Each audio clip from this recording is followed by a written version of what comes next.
नमस्ते। मैं आचार्य संजीव वेदालंकार अपने YouTube चैनल वैदिक ध्वनि पर आप सभी का हार्दिक स्वागत करता हूं।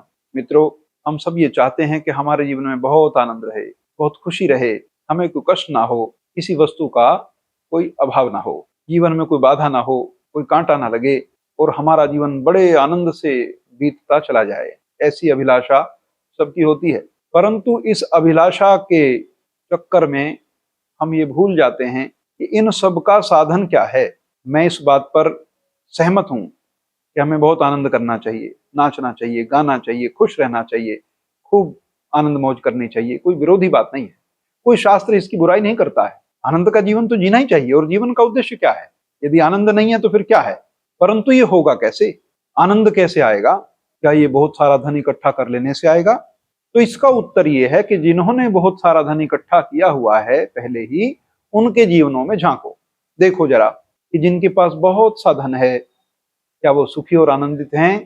तो आपको लगेगा कि नहीं। और यदि धन ही सुख का पैरामीटर है, पैमाना है, भारत के सबसे धनी लोगों को बड़ा सुखी होना चाहिए, परंतु हम ये देखते हैं कि उनके जीवन की समस्याएं हमारे जीवन की समस्याओं से कहीं ज्यादा बड़ी हैं। एक बड़ी छोटी सी बात, बड़ी रोचक बात मैं आपको बताता हूँ। एक बच्चे को किसी ने पूछा कि बेटे, तुम्हें जीवन किस लिए मिला है? बच्चे ने मुस्कुराते हुए कहा, खेलने कूदने के लिए मिला है। बाबा जी बड़े खुश हुए। दूसरी तरफ एक नौजवान खड़ा था। उस युवा नवयुवक से जब साधु ने पूछा कि बेटे, ये जीवन क्यों मिला है? युवक ने कहा कि आनंद करने के लिए मिला है, मौज उड़ाने के लिए मिला है। थोड़ी से पास में एक बुजुर्ग व्यक्ति खड़े थे। उन्होंने उस बुजुर्ग व्यक्ति से पूछा कि तुम्हें ये जीवन क्यों मिला है? बुजुर्ग व्यक्ति ने कहा कि जीवन तो भगवान का स्मरण करने के लिए मिला है।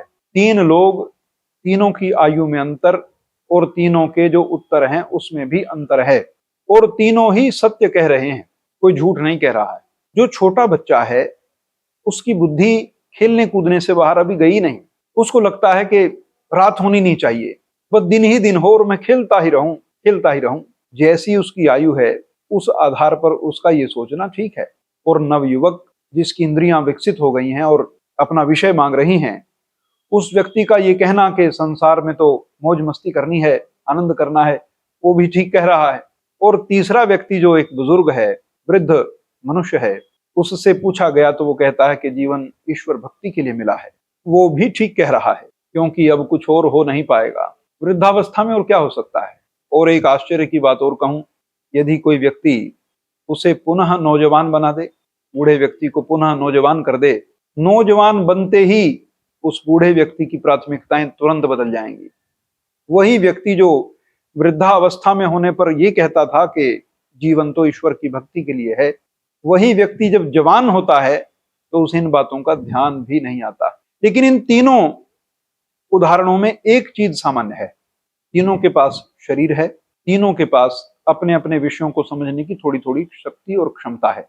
इस बात का ध्यान देना, यदि शरीर स्वस्थ नहीं होगा तो बच्चा नाच नहीं सकेगा, बच्चा खेल नहीं सकेगा। शरीर स्वस्थ नहीं होगा तो नौजवान संसार का आनंद नहीं ले पाएगा। संसार से आनंद गायब नहीं होता है, हम शक्तिहीन हो जाते हैं। तो वो वस्तुएं जिनमें आनंद था उनमें आनंद लगना बंद हो जाता है। कोई खाने की वस्तु है, मुझे बड़ी प्रिय है, परंतु मैं बड़े रोग में घिरा हुआ हूं, और कोई कहे कि ये वस्तु खा लो, मुझे घृणा हो जाती है। और व्यक्ति कहता है कि इसे सामने से हटा लो, मैं इसे नहीं खा पाऊंगा। अरे, वो वस्तु तो तुम्हें बड़ी प्रिय है और तुम उसे खाना नहीं चाहते हो। या कोई बहुत बूढ़ा व्यक्ति है और उसे कोई बहुत भारी वस्तु, जैसे कोई खीर हो जिसको हजम करना थोड़ा मुश्किल हो, वो वस्तु कोई प्रदान करे, वो भी उसमें अरुचि दिखाता है, खाना नहीं चाहता है। क्यों नहीं खाना चाहता है? क्योंकि उसका शरीर उसे संभाल नहीं पाएगा, उसे पचा नहीं पाएगा। तीनों जगह शरीर है, एक शरीर बच्चा है, एक शरीर युवक है और एक शरीर वृद्ध है। शरीर तीनों जगह है। इसलिए मनुष्य का पहला धर्म जो है वो अपने शरीर को पोषित करना है। शरीर पोषित रहेगा, स्वस्थ रहेगा तो कम धन में भी आनंद रहेगा, छोटे घर में भी खुश रह पाएंगे, कम वस्त्रों में भी मजा रहेगा। यदि शरीर स्वस्थ नहीं है तो बहुत सारा धन मिलने पर भी प्रसन्नता नहीं होगी, बहुत सारे वस्त्रों के मिलने पर भी प्रसन्नता नहीं होगी, बहुत सारा बड़ा भवन हो जाने पर भी कोई प्रसन्नता नहीं होगी। एक व्यक्ति अकेला बड़े घर में रहता है, तो किसी ने पूछा तुम्हारे घर में तो 15 कमरे हैं पर तुम तो अकेले हो। तो किसी ने पूछा, रे भाई, तुम तो एक कमरे में रहोगे, 14 कमरों में कौन रहता है? तो किसी सियाने सुजान व्यक्ति ने कहा कि एक कमरे में तो ये खुद सोता है और 14 कमरों में इसका अहंकार सोता है। अपने अहंकार की पूर्ति के 14 कमरे हैं, आवश्यकता इसको एक कमरे की है, आवश्यकता एक वस्त्र की है, अहंकार की पूर्ति के लिए 50 जोड़े चाहिए। तो ये बात हमेशा ध्यान रखना, जीवन बुरा नहीं, न संसार की वस्तुएं बुरी हैं, हमारी जो मनोवृत्ति है, हमारा संसार को भोगने का जो तरीका है वो गलत है। यदि भोगने का तरीका हो तो संसार बना ही भोग के लिए है। भोग अपवर्गार्थम दृश्यम, ये संसार भोगने के लिए और मुक्त हो जाने के लिए मिला है। जो भोगेगा नहीं, मुक्त भी नहीं हो सकेगा, समझ नहीं सकेगा, जान नहीं सकेगा। जिसे अपने बंधनों का ही ज्ञान नहीं हुआ वो मुक्ति का प्रयास भी कैसे करेगा? इस बात का ध्यान रखें, जीवन का आनंद लें, अपने शरीर को बहुत स्वस्थ रखें, अपने खान पान का बहुत ध्यान रखें, ठीक समय सोएं, ठीक समय पे उठ जाएं, खूब व्यायाम करें, तो आप ये पाएंगे कि जो कुछ आपके पास है बड़े आनंद देने वाला है। और मेरा स्वास्थ्य ठीक ना हो, शरीर में शक्ति ना हो, संसार का राज्य भी क्यों ना मिल जाए, मुझे प्रसन्नता नहीं देगा। इस बात का हम सबको ध्यान रखना है। बहुत बहुत धन्यवाद।